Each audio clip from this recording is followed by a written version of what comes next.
All right, for this mini MBA explainer, we're jumping into a really powerful tool that drives billion-dollar decisions at some of the world's biggest companies. It's a surprisingly simple framework that helps them figure out what to grow and, maybe even more importantly, what to kill. And it all starts with a bit of a corporate mystery. So let's go back to the early 90s for a second. Clear sodas were this huge trend, right? And Crystal Pepsi was absolutely everywhere. But then, almost as fast as it showed up, poof, it was gone. So was it just a massive failure? Well, not exactly. The decision to pull the plug was actually a super calculated move, and the logic behind it is something every entrepreneur, every manager really needs to get. The key to solving this whole puzzle lies in a brilliantly simple framework. It's called the Boston Consulting Group Matrix, or as everyone calls it, the BCG Matrix. It's basically a 4-box grid that brings this ruthless clarity to even the most tangled up product portfolios. So let's break it down. Okay, so the matrix runs on two really simple axes. On the vertical axis, you've got market growth. How fast is this whole industry expanding? And on the horizontal, you've got market share. How strong is your specific product in that market? Where your product lands in one of these 4 boxes determines its category and, well, its fate. First up, you've got the stars. These are your champions. They're your winning products in high-growth industries. You have a huge piece of the pie, and the pie itself is getting bigger every day. The strategy here is simple. You go all in. You pour money into your stars to fight off competitors and lock down your leadership position. Next are the cash cows. Now, these are your established leaders, but they're in markets that are kind of slow-growing or mature. They don't need a ton of investment anymore. They just reliably pump out cash. The goal is to basically milk these cows for all they're worth and use that money to fund your stars and your other bets. Now, this is where it gets tricky. The question marks. These guys are in really exciting high-growth markets, but you have a low market share. They're a total gamble. Do you invest a fortune trying to turn them into a star? Or do you cut your losses before they suck you dry? Honestly, this is where the toughest calls are made. And finally, we have the dogs. Look, these are products with low market share in low-growth markets. They're not going anywhere, they don't make much money, and honestly, they usually cost more in time and resources than they're even worth. The strategy here has to be decisive. Sell them or shut them down, and do it fast. Okay, so now that we've got the framework down, let's go back to our mystery. How did a company like Coca-Cola use this exact matrix to perform what was basically surgery on its own product lineup?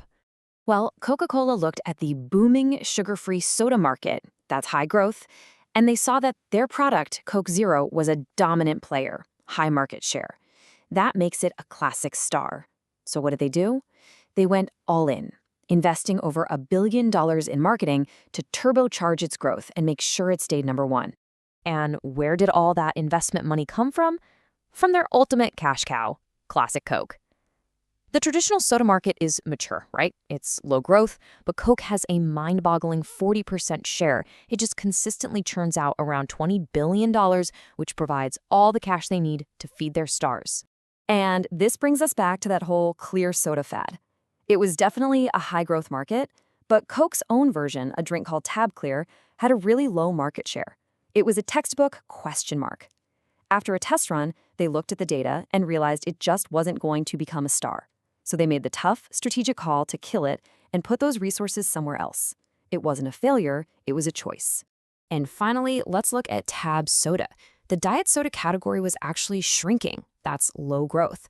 And Tab was only the number 5 brand in that shrinking market, low share. It was a classic dog.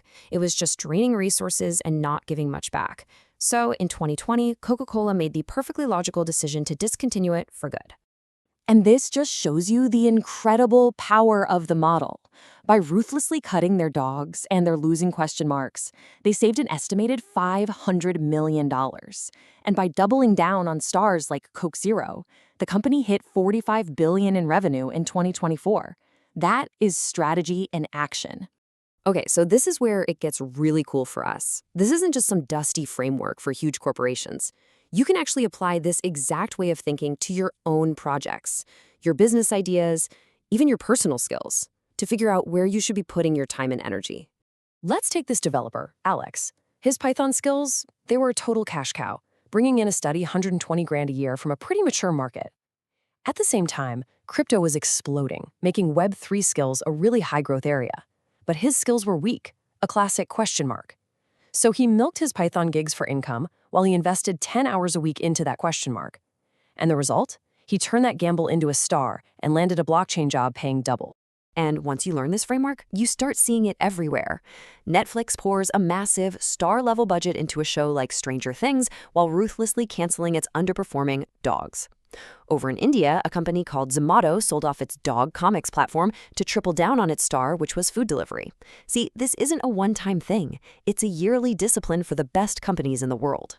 So we've seen how powerful the BCG Matrix is. But before you go and start putting everything in your life into one of these 4 boxes, it's really important to understand where it falls short. It's a fantastic tool, but it's not a magic wand. You've got to remember that the Matrix works best in pretty stable, competitive markets. If you're a startup with just one product, it's kind of irrelevant. And in super chaotic industries like, say, social media trends, where things change overnight, yesterday's star can become today's dog in a flash. The key is knowing when to use it. If you take one thing away from all this, let it be this. Think of the BCG Matrix as a GPS for your cash flow. It gives you clear directions, it tells you where to hit the gas and invest, where to just cruise and collect cash, and most importantly, when it's time to pull over and get rid of a vehicle that's just going nowhere. So, I'll leave you with a challenge. Take a really hard look at your own portfolio, whether that's your business, your investments, or even your career skills. Apply this 4-box thinking. Find your stars, your cash cows, your question marks, and your dogs. The real question isn't just what you should start doing, it's what do you need to stop doing? Where are you wasting cash and time?